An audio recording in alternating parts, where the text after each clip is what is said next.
আসসালামু আলাইকুম। ব্যবহারিক জ্যামিতি ষষ্ঠ শ্রেণী অনুশীলনী 7-এর প্রথম পর্বে সবাইকে স্বাগত জানাচ্ছি হোম একাডেমি থেকে। আজকের এই পর্বটি খুবই গুরুত্বপূর্ণ, কারণ এই পর্বে আমরা জ্যামিতির বেসিক কিছু আলোচনা করব। তো চলো শুরু করি। প্রথম প্রশ্ন, 28 ডিগ্রি কোণের সম্পূরক কোণ কত? তো এটা বোঝার আগে আমাদেরকে বুঝতে হবে সম্পূরক কোণটা কি। ছোট্ট একটা উদাহরণ দেই। আমরা জানি 180 ডিগ্রি কোণ হচ্ছে সরল রেখা, তাই তো? এখন এখানে আমরা যতগুলো কোণই অঙ্কন করি না কেন, প্রত্যেকটা কোণের যোগফল কিন্তু কত হবে? 180 ডিগ্রি। ধরে নিলাম এরকম একটা কোণ আছে, তো এটা যদি 28 ডিগ্রি হয় তাহলে এই কোণটা কত হবে? আমরা জানি যে সরল রেখা হচ্ছে 180 ডিগ্রি। এই 180 ডিগ্রি হতে যদি আমরা 28 ডিগ্রি বাদ দিই তাহলে আমরা কত পাবো? এখানে 2, হাতে 1, 3, 8 থেকে 3 বাদ দিলে 5, আর এই 1 নামলো, অর্থাৎ এই কোণটি হবে 152 ডিগ্রি, তাই তো? এই 152 ডিগ্রি কিন্তু আমাদের 28 ডিগ্রি কোণের সম্পূরক কোণ, অর্থাৎ দুটি কোণের যোগফল যদি 180 ডিগ্রি হয়, একটি আরেকটির সম্পূরক কোণ। আর সম্পূরক কোণ কি হবে? 180 ডিগ্রি হতে হবে। একটা গেল। এরপরে কি বলছে যে 37 ডিগ্রি কোণের বিপ্রতীপ কোণ কত? আচ্ছা, বিপ্রতীপ কোণ লক্ষ্য করো, এরকম কোণ যদি থাকে, এইটা যদি এ হয় তাহলে এটার বিপরীত কিন্তু এটাও এ হবে। এই কোণটা যদি বি হয় তার বিপরীত হচ্ছে এই কোণটা, এটাও বি হবে। সুতরাং কোনো কোণ যদি 37 ডিগ্রি হয় তাহলে তার বিপরীত কোণ কত হবে? 37 ডিগ্রি। ওকে, আচ্ছা, দুটি কোণ পরস্পর পূরক হলে এদের সমষ্টি কত? সম্পূরকের ক্ষেত্রে আমরা জানি যে কোণের সমষ্টি হচ্ছে 180 ডিগ্রি, আর পূরক কোণের ক্ষেত্রে সমষ্টি হবে 90 ডিগ্রি। অর্থাৎ এই যে আমরা একটা 90 ডিগ্রি যদি কোণ নেই, ধরে নিলাম এই কোণটা হচ্ছে 30 ডিগ্রি। যদি 30 ডিগ্রি হয় তাহলে এই অপর কোণটি হবে কত ডিগ্রি? 60 ডিগ্রি। এই 30 আর 60 মিলে হবে কত? 90 ডিগ্রি।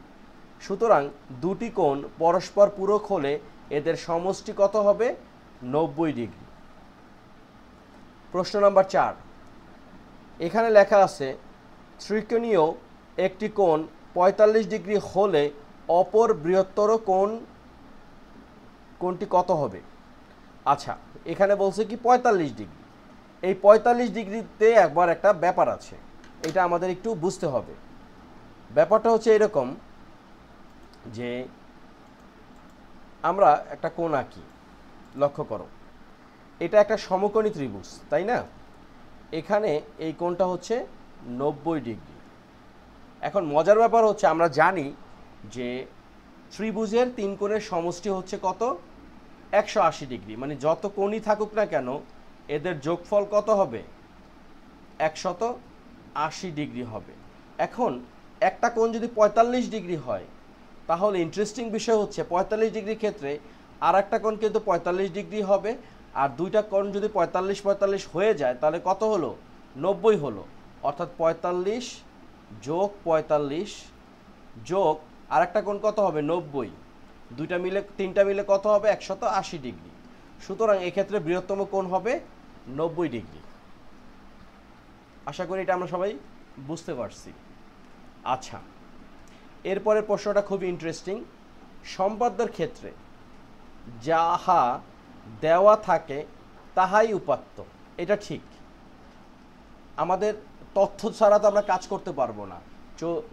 যে ডেটাগুলো দেওয়া থাকবে সেটাই হচ্ছে কি এখানকার কি আমাদের এখানে উপাত্ত হচ্ছে তাহাই। যাহা করণীয়, ওই উপাত্ত দেখে যখনই আমরা অঙ্কন করব সেটাই কিন্তু হচ্ছে অঙ্কন। যাহা করণীয় তাহাই অঙ্কন, অর্থাৎ যা লেখা থাকবে সেটাই কিন্তু আমরা আঁকবো, সেই আঁকাটাই হচ্ছে কি? অঙ্কন। আর তারপরে কি বলছে? যে যুক্তি দ্বারা অঙ্কন করা হলো প্রমাণ না। যুক্তি দ্বারা অঙ্কন করা কিন্তু প্রমাণ না। যুক্তি দ্বারা অঙ্কন তো করতেই হবে, সাথে আবার আমাদের যে কাজটা করতে হবে সেটা হচ্ছে যে আমরা যখন অঙ্কন করব, অঙ্কন করার পরে কিন্তু আমাদেরকে ব্যাপারটা বুঝতে হবে যে নির্ভুলতা থাকতে হবে, অর্থাৎ এটা আমাদের ভেরিফাই থাকতে হবে, সেটাই হচ্ছে আমাদের প্রমাণ। তাহলে এখানে 1 আর 2 ঠিক আছে, তাহলে কত দাঁড়ালো? ক নাম্বার আর খ নাম্বার, সুতরাং 1 আর 2, এটা হচ্ছে আমাদের উত্তর ক। পরের প্রশ্ন, একটা চিত্র দেওয়া আছে, এই চিত্রের মাধ্যমে আমাদের 6 থেকে 8 পর্যন্ত প্রশ্নের উত্তর দিতে হবে। আমরা এখানে যে একটা চিত্র দেখতে পাচ্ছি সেটা হচ্ছে গিয়ে, প্রথম কথা হলো একটা সরলরেখা দেওয়া আছে, তার সাথে ছেদ করে কতগুলো সরলরেখা দেওয়া আছে। এক্ষেত্রে কিছু বিপরীত কোণও সৃষ্টি হয়েছে।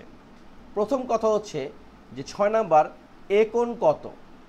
দেখো এখানে এ কোণটা যেখানে দেওয়া আছে তার বিপরীত কোণটা কিন্তু হলো 40, সুতরাং এ কোণ হচ্ছে 40। এ কোণ যোগ বি কোণ কত?